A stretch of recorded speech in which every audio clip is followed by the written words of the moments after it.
Welcome to According to Sam, folks. This is episode 236. Thank you so much for tuning in. And it is game on now until November. The candidates are fixed. It's going to be Trump Vance against Harris Walz, and it's game on. So Kamala Harris has decided on Minnesota Governor Tim Walz as her running mate, and they are off to the races, doing these huge campaign events, tons of people showing up to their events. The hype around this campaign is Obama 2008. That's what we talked about in the last podcast, that that's what they're going after, Obama 2008, but they are going to have a lot of problems running that campaign. One of the most significant problems is the fact that in 2008, when Obama was running on change, he was running against the George Bush years, the George Bush 8 years, and George Bush was the incumbent party. The Republican Party was the incumbent party in 2008. This year, they're trying to run the same playbook, but Kamala Harris is the incumbent. She's running against her own record, her and Joe Biden's record. She's running against her and Joe Biden's policy. She's telling everybody, I'm going to make everything better for you. I'm going to bring down prices and everything. Well, do it right now. You guys have had 4 years to do it. So she's going to have a lot of problem running that Obama 2008 campaign. And I have a lot to share with you guys in this podcast. Let's get right into it. This is a tweet that it got quite a few shares and was going around on X, Twitter yesterday.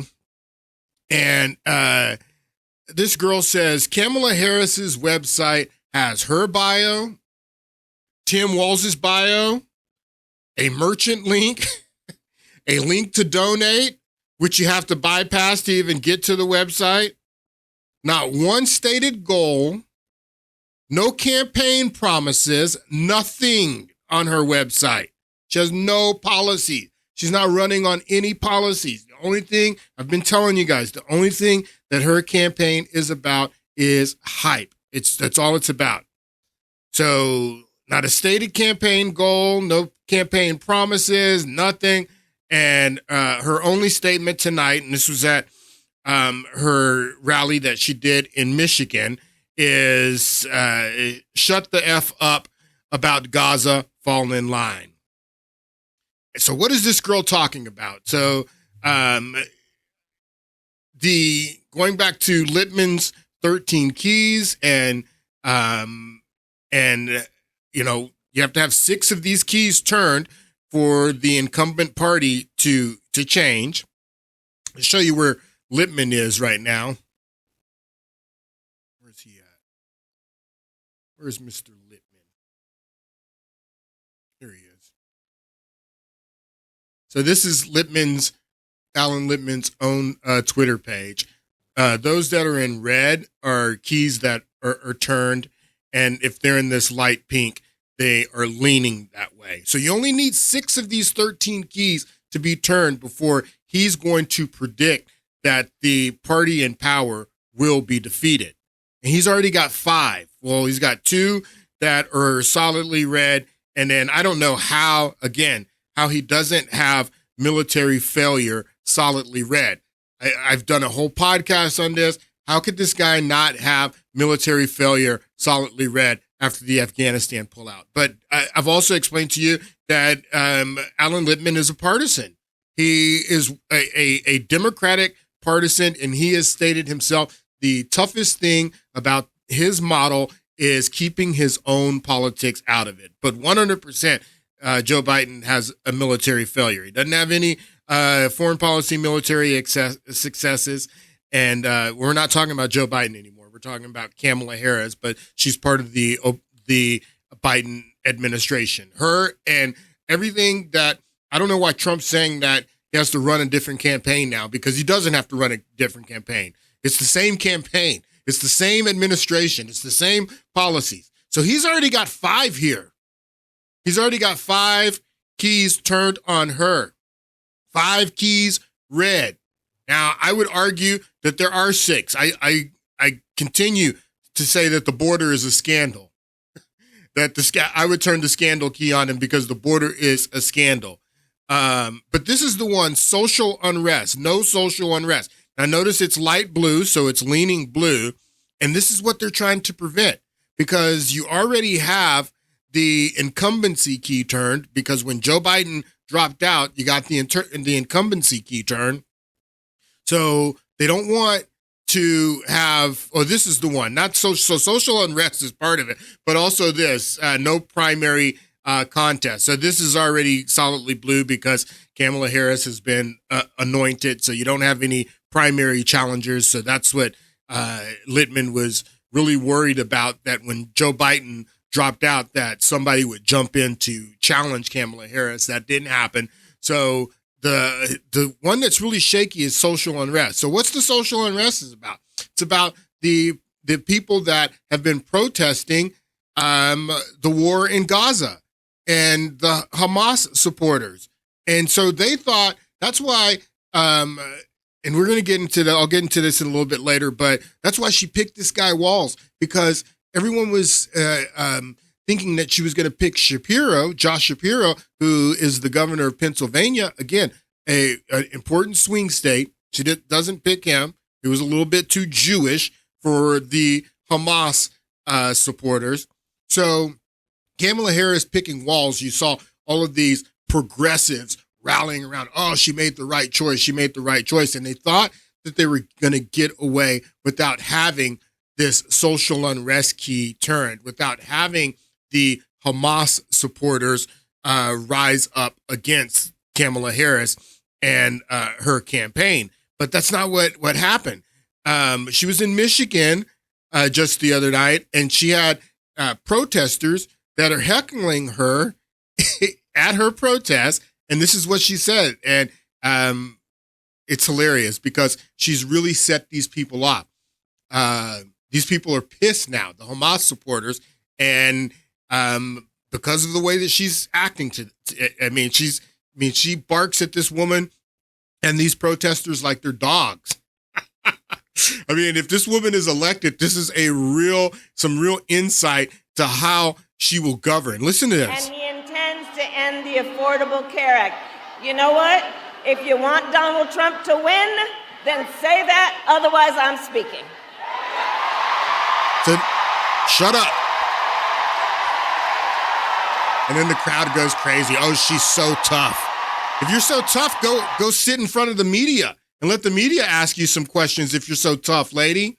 I mean, the hype around this and what she did, but she really stepped in it here. And everybody's cheering and, she's like my black mother. She can do it. Look at that look. I've seen that look before that your black mother gives you. First of all, this woman's not the mother of anybody. She has no children. And so anyway, so that's what this person is talking about here. This person is a left wing, probably a Hamas supporter or supporter of the Palestinians, and that's what she's referring to. This isn't coming from someone on the right wing. Kamala Harris's website, her bio, Tim Walz's bio, her bio, merch link, donate link, not a stated goal, no campaign promises, nothing. And her only statement tonight is shut the F up about Gaza and fall in line. So this is what she's referring to. So I went to Kamala Harris's website and I wanted to see for myself what was on here. And it's just like the girl says. It's just like she says in the tweet. I mean, the very first thing you see is donate. That's not a big deal. This is going to be the same. I'm going to show you the Trump website. Same thing. He's got the donate page on the front page. This is her and Walz here. So you go to her front page. There's more donate. Donate 25, 47. Donate $100. Picture of her and Walz. Okay. join the campaign, give them your information so they can hit you up for more donations. Okay, so you got your store here. You got donate by mail, frequently asked questions, work with us, your privacy rights, terms, no agenda, no policies. Let's look at frequently asked questions. How can I donate? Frequently asked questions. How can I donate? No, I got questions about your policy, witch. I got questions about your platform. Where can I see that? It's all about donation. Where can I donate? What are the requirements to donate? Is my donation secure? Those are the questions. There's nothing on here about policy. She is not running on policy, people. This is not a campaign about policy because the policies are her policies. Her and Joe Biden are in charge right now. You are the governing. I mean, it's crazy how she's trying to run on change. We're going to change this. We're going to change that. Change it right now, woman. Change it. You're in charge. You've been in charge for 4 years. You've had the opportunity to change it. You haven't changed anything. Only an idiot would be falling for this campaign. Look at Donald Trump's page. Hey, you got the donate. Same thing. Join our movement. That's the same thing. But look down here. This is front page. Agenda 47 platform. Let's look at the platform. Platform. Number 1, seal the border. Number 2, carry out the largest deportation. End inflation. Make America affordable again. Right here. All these are all bullet points. 20 bullet points of a agenda of policies that the Trump administration is going to pursue. And then you can click here to see the platform. Now, to be fair, the Democrats have not had their convention yet. You usually lay out the platform in the convention. But, I mean, what are you running on, lady? You should at least have some policies on here. And we'll see what the agenda looks like after the convention and what the platform looks like. But it's all here on Trump's website. So, again, this woman is not running on policy. She's not running on policy. It's all hype. It's 100% hype. She's running and ducking from the media. You had J.D. Vance, just 2 days ago in Philadelphia. I mean, this speech was phenomenal. I've always liked J.D. Vance as a vice president pick for Trump. I think that this was a brilliant pick. I don't care what the media says and how they're talking about that Trump made a bad decision and all. No, Trump made a good decision. You're going to see. Trump made a really good decision. J.D. Vance is sharp. He is on it. And he comes out in Philadelphia the other day and he does a press conference and takes unscripted questions from the press. Anybody, calling on anybody who's got their hands raised. I'll answer any question you have. Let's talk about the issues. J.D. Vance is out there making himself available to the press and asking any question, answering any question that they ask. Listen. And I'll take just a couple more here, and then we got to hit the road. Thank you all. Senator, do you think you have any similarities with Walz? And you're both from the Midwest, and you work very well. Can you start that again? Yeah, do you think you have any similarities? And you can talk about like common ground that you share with Walz. Well, look, I mean, yeah, we're white guys from the Midwest. I guess there are similarities there. But what's different is the actual ideas about how best to serve people, white, black, or anything else, in the Midwest and everywhere else, right? I can't believe this is a guy who tries to claim that he stands for working people, and yet he wants to pursue energy policies that are going to ship everybody's job to China. Absolutely. In some ways, what Tim Walz represents is doubling down on failed 30 years of leadership in this country where we don't make enough of our own stuff. We don't use enough of our own workers to make enough of our own stuff. We rely on everybody else for energy instead of American citizens, and then we throw open the southern border to make our communities less safe. He is the double-down choice for failed leadership, and again... Brilliant. I mean, the guy was just, he was answering every question just like that. Just like that. Again, Trump made a brilliant choice. But again, the point that I'm trying to make is that he is making himself available. He is out doing press conferences, unscripted questions, ask me whatever. Trump's doing the same thing. Just yesterday, Trump had a press conference at his club in Mar-a-Lago. Now, I would give some advice to Donald Trump, and he's going to do more of these. The next time you do this, please have the reporters mic'd so we can hear their questions as well. But he's out here doing interviews or press conferences with the media. You can ask him anything that you want. Fire off any question you want. They could have asked him whatever they wanted in this press conference. And he's making himself open. He's available. He's going to the National Association of Black journalists and in hostile environments, being grilled and asked questions. He's going wherever he needs to go to ask for votes and to make himself available to the media. Kamala Harris is not even doing press conferences. She won't even sit with the media. She won't make herself available at all to talk about policies. So not only will she not put any of the policies that she's running on her website, she won't even sit down with the media to talk about policy. She's ducking friendly media, not unfriendly media that doesn't support her, media that's going to give her softball questions. I mean, she sits down with ABC or CNN, MSNBC. It's going to be a softball interview. It's not like they're going to grill you, but she's afraid. She won't sit down with even friendly media. Why do you think that is? This is what she said just yesterday. Take a listen. Now, I love how she gets out with the sunglasses. You know, I mean, this is just all hype, man. This is fluff. This campaign is for stupid people. Oh, she's so bad. So tough. Oh, so what you got? What you got? What you got? This woman, I swear, is such a fraud. You got to be so dumb to fall for this phony campaign. I didn't tell you that. So in this press conference, Donald Trump revealed that his campaign has agreed to 3 different debates. The very first debate that his campaign has agreed to with the Fox network is on September 4th. And then he has agreed to continue to do the debate that he agreed with Joe Biden on September 10th with ABC Disney, who hates him.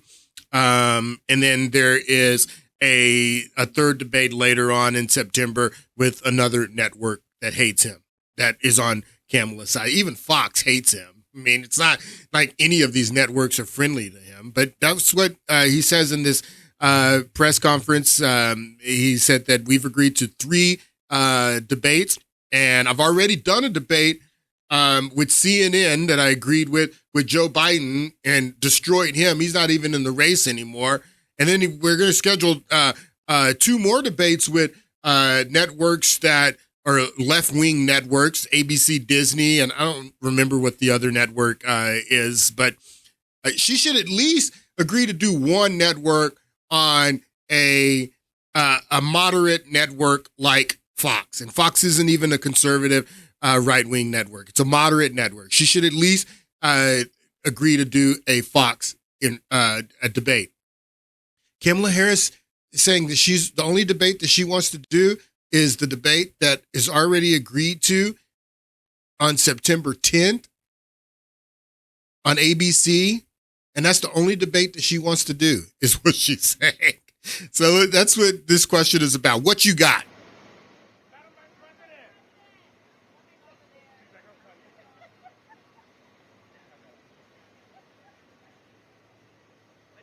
What you got? President Trump had a press conference today. He talked about a lot of things. Wonder if you have a reaction to what he's talking about. Well, I'm glad that he's finally agreed to a debate on September 10th. I'm looking forward to it. And No. See, listen to what she said. I'm glad that he agrees to a debate on September 10th. September 10th is the second debate, lady. What about the debate on September 4th on Fox? You going to do that one? Or are you going to chicken out? She's going to chicken out. There's no way that this woman is going to show up at the Fox debate on September 4th. September 10th, I'm looking forward to it. And there's no way she's going to show up to it because she would not want to take a chance that one question is going to be asked. She's running and she's hiding. She's running a propaganda hype campaign, and that's the only, there's no substance here at all. No substance. So she is not going to show up to the September 4th debate. I guarantee you that she's not. So, and this is what she's saying here. I'm glad that he agreed to the September 10th debate on ABC Disney. Well, he's going to be there on ABC Disney. Are you going to be there on Fox on September 4th? President Trump had No. a press conference today. He talked about a lot of things. Wonder if you have a reaction to what he's talking about. well, I'm glad that he's finally agreed to a debate on September 10th. I'm looking forward to it, and hope he shows up. Are you open to more debates? I am happy to have that conversation about an additional debate for after September 10th, for sure. I'm happy to have a conversation about additional debates after September 10th. You see what she's doing after September 10th? So she's just skipping over the September 4th debate that Donald Trump has agreed to with Fox. She's not going to show up because, just like Trump said, she's an airhead. She can't show up. She's not mentally equipped to show up to that debate. To that debate. She can't do it. She could never go and sit with the hostile crowd the way Trump did at the National Association of Black Journalists last week. She hasn't done any press conferences where the media can ask her questions. She doesn't have any policy on her website. I mean, what are you supporting, people? What are you say that we're in a cult? We're in a cult. At least we know what we're supporting. At least we know. At least we know the agenda that we're supporting. You useful idiots have no idea what you're supporting. There's a little bit more of this I want you to hear. Two more debates. Like I said, happy to have that conversation. Why do you think he pulled out of the debate with you? Why do you think I he am pulled out? beyond trying to speculate about how he thinks. What else? Can you comment on some of his other criticisms? He made a whole litany of them today. I Some of was- them are about I was your. too busy talking to voters. I didn't hear him. Some of the criticism has been about your vice presidential pick and his leaving the national. All right, I don't want to get into that. We're going to get into that here in a moment. So let's look at some of her ads that she's running. This is an ad that she is running on Latino media, targeting Latino Americans. Take a listen. When you're raised by an immigrant mother, You learn what's possible with determination. And determination is how Kamala Harris. So I want you to notice how she's using Latino voices. She's not voicing this ad in her own voice, saying what she's going to do for the Latino community. They just show pictures of her, saying that she's from an immigrant mom. This is what she's targeting the Latino community, messaging that I come from an immigrant mom. I identify with you because you're probably immigrants too. We're both immigrants or come from immigrant families. So she's got the Latino people voicing the ad, talking about her, coming from an immigrant mother from India. And then they show pictures, all these images of her as a baby and all this stuff. And this is her campaign ad that she's targeting the Latino community with. when you're raised by an immigrant mother, You learn what's possible with determination.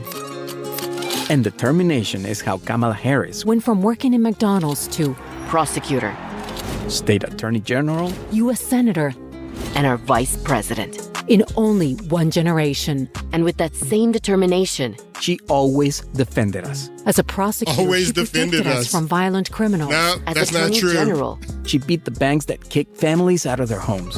As our vice president, she fights for women's reproductive rights every day. And she beat the pharmaceutical companies to lower costs for insulin and prescriptions. As our president, Determination is how she'll stop the corporations who gouge our families on rent and groceries. and she won't stop fighting until we win. Because she knows with determination. All right, so that's her ad to the Latino community. Now, This ad is, I don't know who this ad is geared towards, but I want you to notice it is the exact same images. It's just a bunch of collection of images.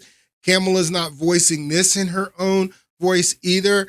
And it's basically saying the same thing, just using a different voice. This is her campaign. Listen. She grew up in a middle-class home. She was the daughter of a working mom, and she worked at McDonald's while she got her degree.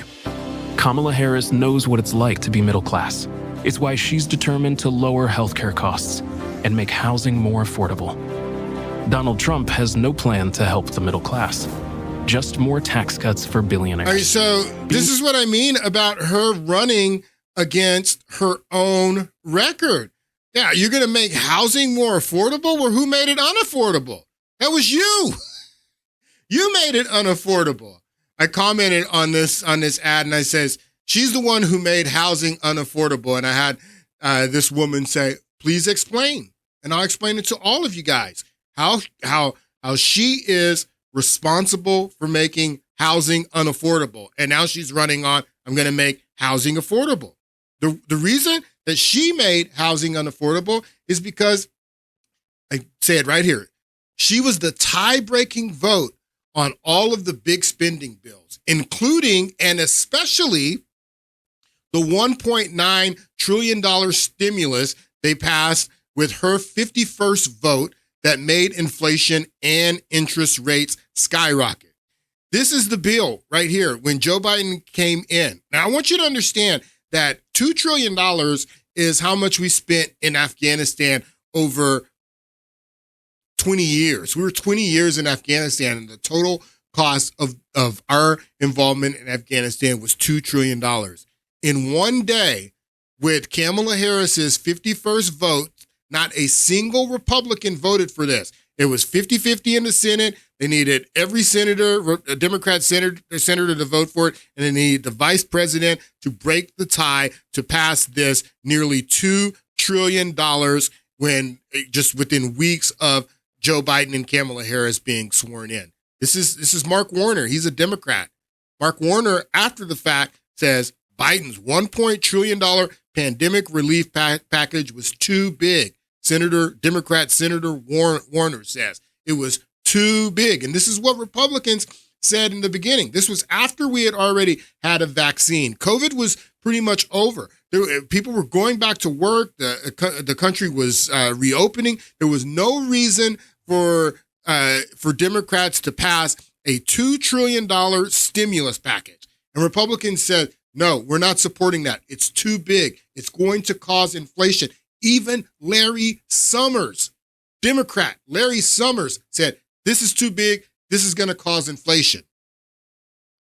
Republicans said, we'll do a stimulus, but we don't want to do a stimulus that big. Republicans even said that we'll do one for $500 million. That's what they were coming up with. We'll do one for 500. For $500 billion. 500 billion is what Republicans were saying. We'll do 500 billion. That's enough. Country's reopening. You know, people are going back to work. We have a vaccine. I mean, we shouldn't be doing anything at this point, but we'll do 500 billion, as Republicans said. Nancy Pelosi said, no, that's not enough. We want $2 trillion. So they forced it through the House of Representatives, $2 trillion stimulus. And then in the Senate, with Kamala Harris's vote on party lines, she was the 51st vote to pass this $2 trillion.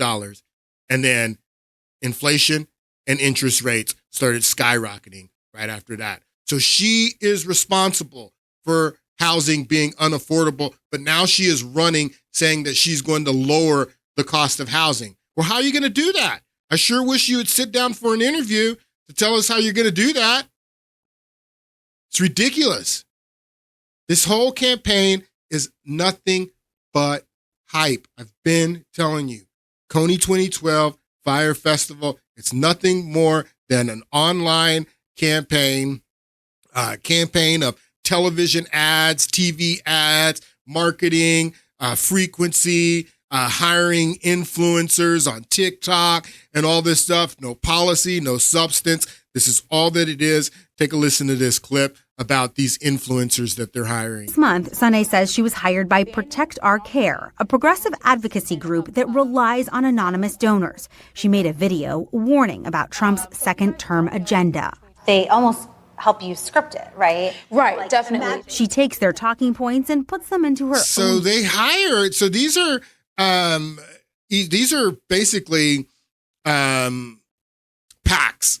Super PACs or political action committees that are basically being funded with the same donor money that's funding all this Act Blue money. They're just dumping all of this money into this campaign. Big donors, like, they have BlackRock behind them. They have Vanguard behind them. They have all of the major money, domestic and foreign money, pouring in to support her. So this money is being spent to hire influencers, and it's being distributed to PACs. Not all of it is going to her campaign. It's being distributed to these different PACs, and the PACs are going out and then hiring influencers. And I mean, it's a really, really elaborate scam that they got going on here. But let's listen to more of this. Voice saying she always discloses when she's being paid. Yeah, What's right down there at the bottom. So a video just for a creator in my size, an average can go from $3,000 to $10,000 depending and upwards.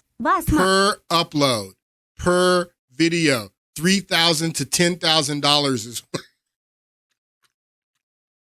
is what this woman is making to make political videos to propagandize her audience online. This is Kamala Harris's campaign, people. This is all that it is. And this campaign is an IQ test. I mean, this entire election is going to be an IQ test on this country, and I'm not sure that we're going to do well. I'm not. I mean, I hope that we do well on it, but I'm not sure that we're going to do well. So I wanted to get back to this this ad that Kamala Harris is using to target the Latino community and what she says to the Latino community. And I want to get into a little bit of her record on immigration. Senator and our vice president. In only one generation. And with that same determination. So she believes, that's the thing you got to understand. Not only is this woman a communist, but she believes in open borders. That's why she starts off this ad. I'm a child of an immigrant mother, just like you. I identify with you being an immigrant. I'm going to protect you immigrants and protect your legal status in this country. That's the secret message that she's giving here in this ad. When you're raised by an immigrant mother, you learn what's possible with determination. And determination is how Kamala Harris went from working in McDonald's to prosecutor. It's always working in McDonald's in every ad. Well, she was working at McDonald's. Kamala Harris went from working in McDonald's to prosecutor, state attorney general, U.S. senator, and our vice president. So let's look at your record as prosecutor, as the district attorney in the city of San Francisco when you were the district attorney in San Francisco, and then you moved to the attorney general of the state of California. But when she was the district attorney in San Francisco, how did she protect immigrant communities there in San Francisco? Well, let me tell you a little story about the Bologna family and the illegal alien Edwin Ramos that killed the Bologna family. And this happened while Kamala Harris was district attorney of San Francisco, and the mayor of San Francisco at this time was Gavin Newsom, who's the current governor of California. They were both running San Francisco at this time, and this is how they protected the immigrant communities in San Francisco. Take a listen. Well, it was road rage that led to a triple murder, and police say the suspect should have been deported years ago. He should have been deported years ago. Why was he not deported years ago, Megyn Kelly? Anthony Bologna and his two sons were gunned down on their way home from a family picnic. This is this minding woman. Their own business, not doing anything wrong. They were shot dead in their car on the streets of San Francisco after an argument ensued in an intersection between the men and a gang suspect. cops say Edwin Ramos, shown here, is the killer, a suspected MS-13 gang member MS-13 here illegally from El Salvador. Ramos had been convicted of 2 violent crimes as a juvenile, but he was never referred to the feds for deportation. Never referred to the feds for deportation. Why was this criminal who was here illegally never referred to the feds for deportation? And whose job was it to refer this criminal to the feds for deportation? It was Kamala Harris's job as the district attorney, and the mayor's job was actually, I'm not going to even blame Gavin Newsom for this. This was Kamala Harris's job. Because Kamala Harris is the one who should have been referring these people to the federal government so they could be deported. And this guy's not the only one who she gave sanctuary in San Francisco, because San Francisco was a sanctuary city when she and Gavin Newsom ran San Francisco. So that's why they refused to turn any of these people over to the federal government to be deported. And this guy ends up killing this woman's entire family, her husband and her 2 sons. This is, and I mean, they're an immigrant family as well. This is how Kamala Harris protected immigrant family. Ramos had been convicted of 2 violent crimes as a juvenile, but he was never referred to the feds for deportation because San Francisco is a sanctuary city. Danielle Bologna is the woman who lost her husband and her 2 sons in that attack, and she joins us this morning. Danielle, good morning to you. Good morning. I know this is a tough thing to talk about, and I appreciate you being here. All of our condolences go out to you and all of our good wishes for you to get through this. I know that you are outraged over the city's policy, and you don't think this guy ever should have been on the street. Absolutely not. That's true. Has there been any acknowledgement from Mayor Newsom or the city of San Francisco officials to you? Kamala Harris. Had they simply reported this guy's deportation or illegal immigration status, your husband and sons might be alive today? If they would have, I feel like they should have said something to me, definitely. And also, I have not spoken to the mayor at all in this incident, and it was a senseless crime. And had they done something, this animal would not have taken my family. Her entire family. I feel that the government should have stepped in. I feel that they allow these immigrants to come in, and how dare they strip our families like this. None of us should ever have to go through something like this. I never thought in a million years that I would be sitting here talking to you, nor having to bury 3 beautiful loved ones. Yeah. So that's how much Kamala Harris cares about the immigrant population. I just want to let you know, the Latinos out there that are planning on voting for this woman, then you need to understand that this is how much she cares about the immigrant populations in this country. Well, our hearts go out to you. We can all feel your pain.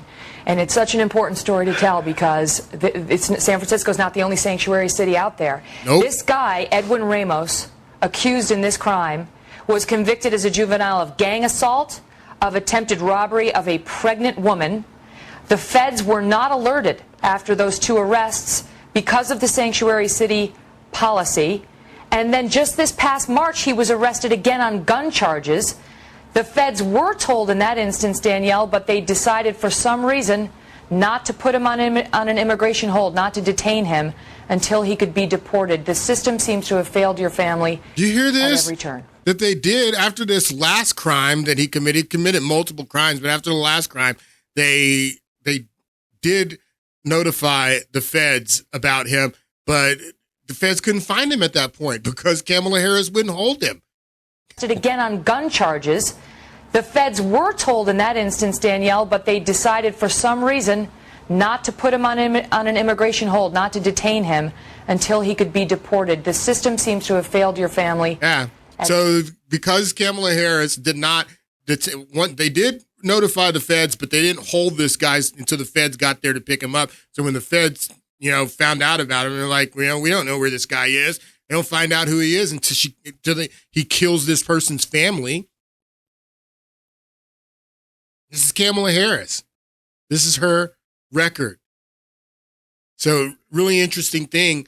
This is her record from the beginning. This is her record on the border. She is for open borders. She is an open communist. It's not an accident that her as the border czar under the Biden administration that the number of illegal crossings skyrocketed. It's not an accident. She supports that.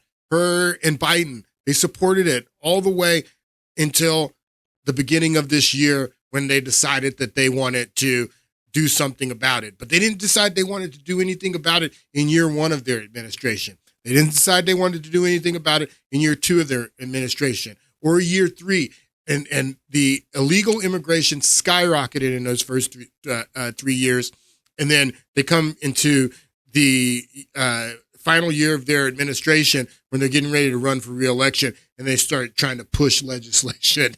But this is their narrative because the number one issue is the border. And that's going to be the number one issue that decides this election is the border. The number two issue is the economy. And it's crazy that the border is even polling higher than the economy in some polls as the number one issue. I just think that's fascinating because it's usually the economy, and the economy is really bad as well.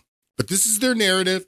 This is what she said in Atlanta last week regarding, why the border is a mess under her watch. Take a listen. So in this campaign, I will proudly put my record against his any day of the week. Well, why don't you put it against his? Why don't you put it against his, girl? Why don't you go and sit down for an interview and talk about your record? I wish this was a campaign, talking about the different records and your record and his record. I wish that was what this campaign was about, but that's not what this campaign is about. I will proudly put my record against his any day of the week. Any day of the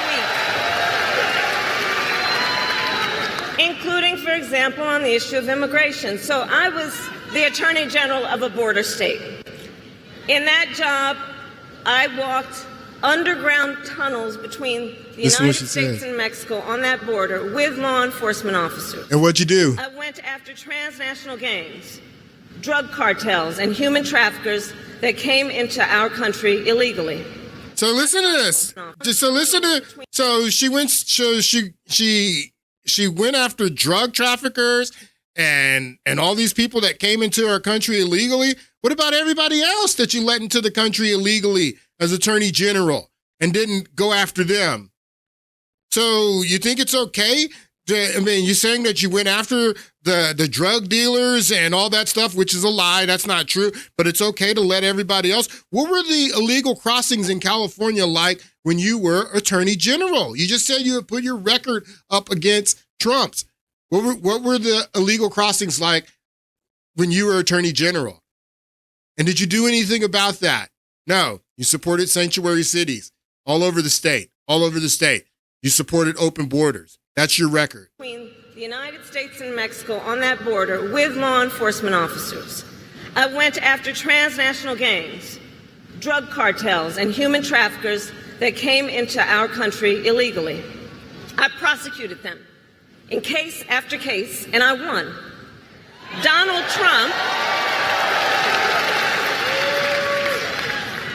Trump, on the other hand, has been talking a big game about securing our border, but he does not walk the walk. Or as my friend Quavo would say, he does not walk it like he talks it. So Quavo is another celebrity. This was the concert for Meg Thee Stallion, but she also brought out this guy Quavo, who is another celebrity from the group the Migos. So that's what she's doing now. She's quoting a line from one of his songs, and then the crowd just goes crazy because she quotes a line from one of his songs. It doesn't mean anything. It's no substance at all. Again, just using celebrities, using hype, quoting lines from music you probably don't even listen to. He does not walk it like he talks it.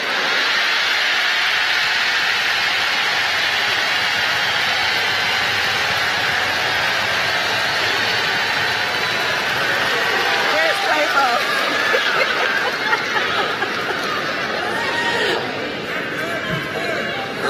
So look, our administration worked on the most significant border security bill in decades. Some of the most conservative Republicans in Washington, D.C. supported the bill. Even the Border Patrol endorsed it. It was all set to pass. But at the last minute, Trump directed his allies in the Senate to vote it down. So this is an absolute lie. This is an absolute lie that they are claiming, and this is the narrative that they're going with to combat. And this is what she's going to do in the debates. This is what she's going to do if anybody challenges her as border czar, because she was put in charge of the border, and her failure, she's going to say that we negotiated with Opie Cunningham from Oklahoma, what's his name, and a few others in private, a few other Republicans in private, like 2 or 3 Republicans, Opie from Oklahoma, and then Democrats in private. They negotiated this bill, brought it to the floor, and they're saying that Trump said to kill it. Trump absolutely said don't pass this bill, but Trump's not in the Senate. Trump doesn't have any control over what happens in the Senate. Many of those senators that voted against this bill are not even Trump supporters. People like Mitt Romney, tons of others, John Cornyn. I can name many of these, Republicans that are not Trump fans voted against it. Why did they vote against it? Why would they listen to Trump if he says that, that this is not a good bill, if they thought that it was a good bill? They all voted against it. But it wasn't just a border bill. She's lying to you. This bill was a bill that included Ukraine funding. It included funding for Korea. Not Korea, for Taiwan. It included border stuff. And I explained to you back then that the only reason that they were throwing the border stuff in is because they wanted to get the Ukraine funding.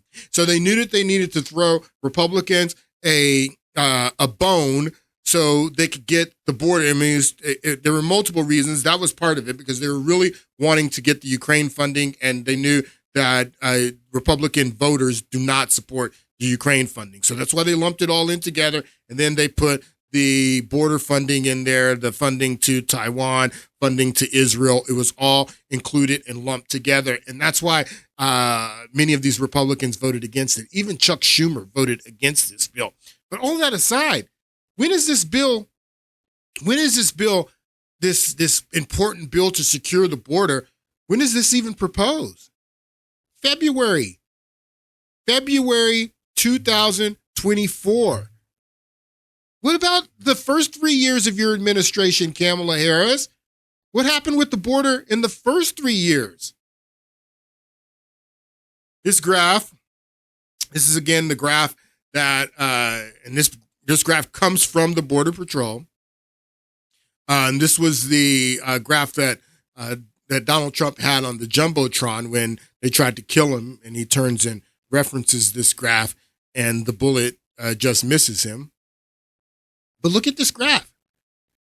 This arrow right here. Trump clamps down, begins. So Trump starts clamping down on immigration. This is where it is when, so this is 2019. So we're here in 2016. So this is when Trump comes in 2017. He's sworn in January 2017.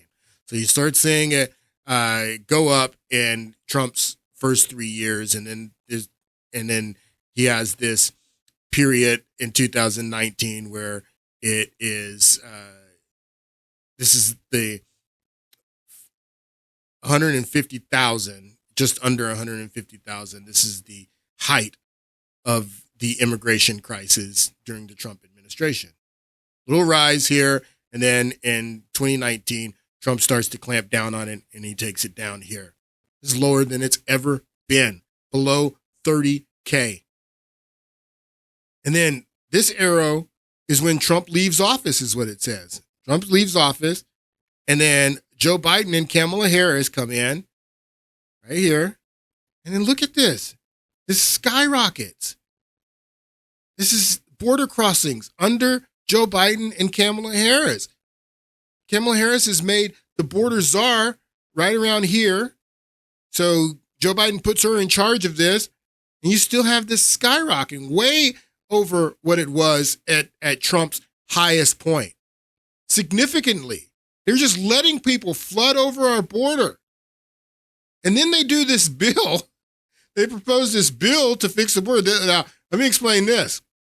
While all this is going on, Joe Biden is fighting Texas in court. Joe Biden's fighting to end the stay in Mexico policy, fighting Texas to force them to remove the huge balls that they had in the river, and fighting them to tear down barbed wire and all of the preventive measures that the state of Texas is doing to prevent this. The Joe Biden administration is fighting them in court.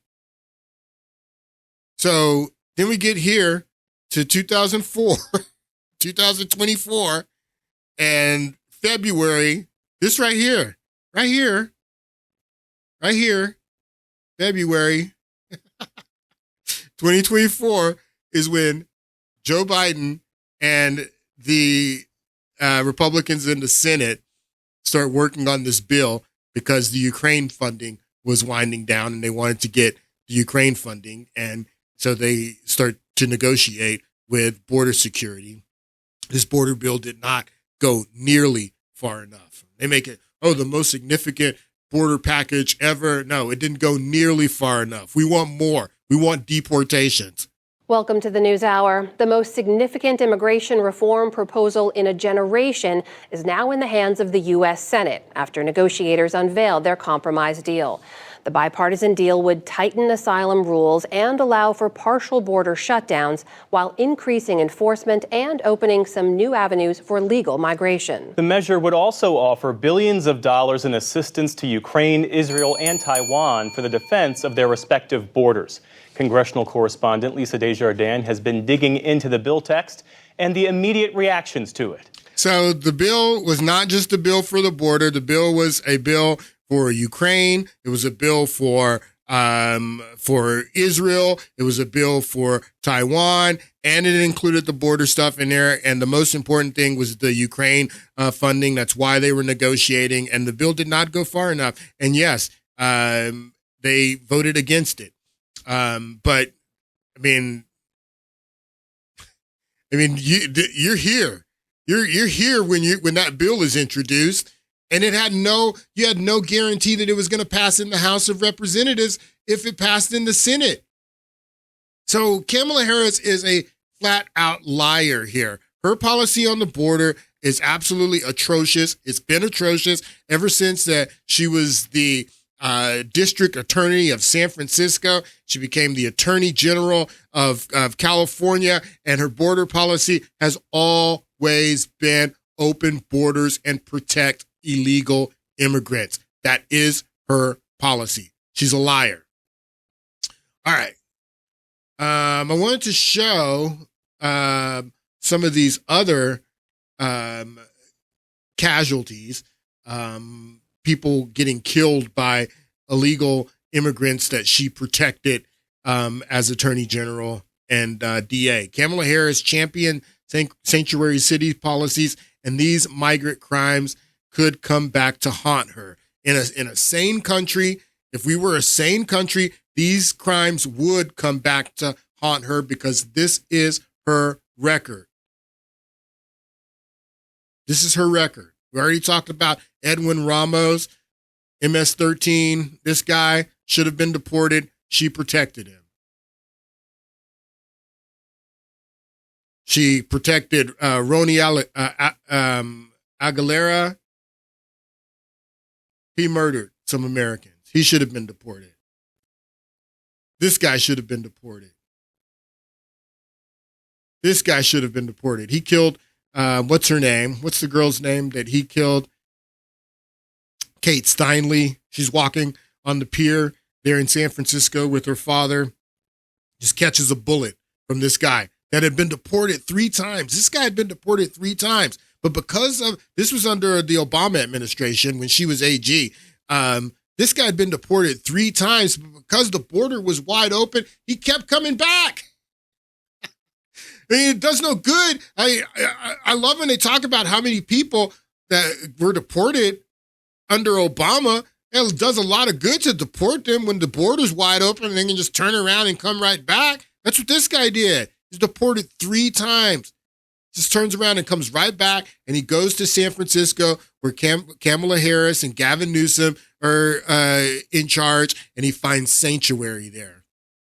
And he just kills a 32-year-old woman walking on the Embarcadero with her father. This is all Kamala Harris. This is her record. But it's not only her record. She's not the only one who is for sanctuary cities and open borders. Her running mate, Coach Walz, Coach. This guy is a DEI hire, just like Kamala Harris was a DEI hire, people. Kamala Harris, I've explained this to you so many times. Joe Biden in 2020 wanted to run with Gretchen Whitmer. He wanted to run with a governor of an important swing state. It made sense. If you ask the question, what does Gretchen Whitmer bring to the ticket?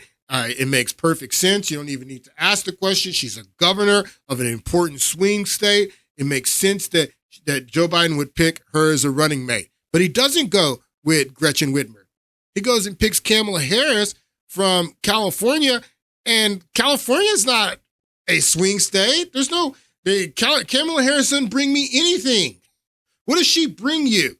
She's not going to help turn California for you.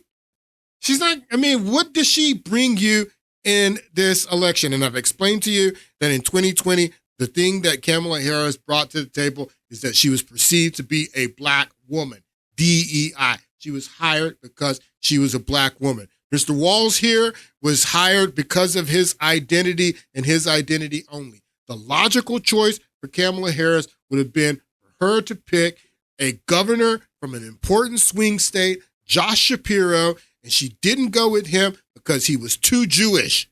She had to go with this guy, the folksy old Midwestern white guy, because that's his identity. That's the role that he can play, the folksy Midwestern coach. I'm coach. But Coach is just as radical as Kamala Harris, the San Francisco liberal. That's why they picked this guy, because they need him to balance her out. She's the San Francisco radical liberal. Her record is to the left of Bernie Sanders. She was in the Senate with Bernie Sanders, and she was rated the most liberal senator in the Senate, to the left of Bernie Sanders. That's who she is. So they brought on Coach.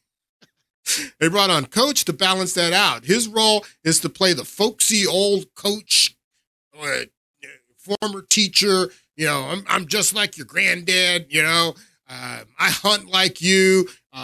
You know, I'm just like you. I'm the folksy old white guy. So he was hired for DEI. He doesn't bring anything to the ticket.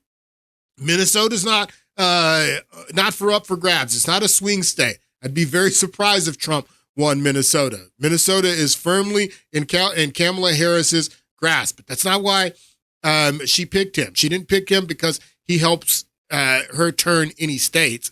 He picked him because of his identity. So just so you know, white guys can be DEI hires too, and he's a DEI hire. But he also believes in open borders, and he also believes in sanctuary cities. He's just as radical as the San Francisco liberal Kamala Harris is. This is the most liberal, this is the most socialist ticket that has ever run in American politics. Take a listen. Should Minnesota be a sanctuary state?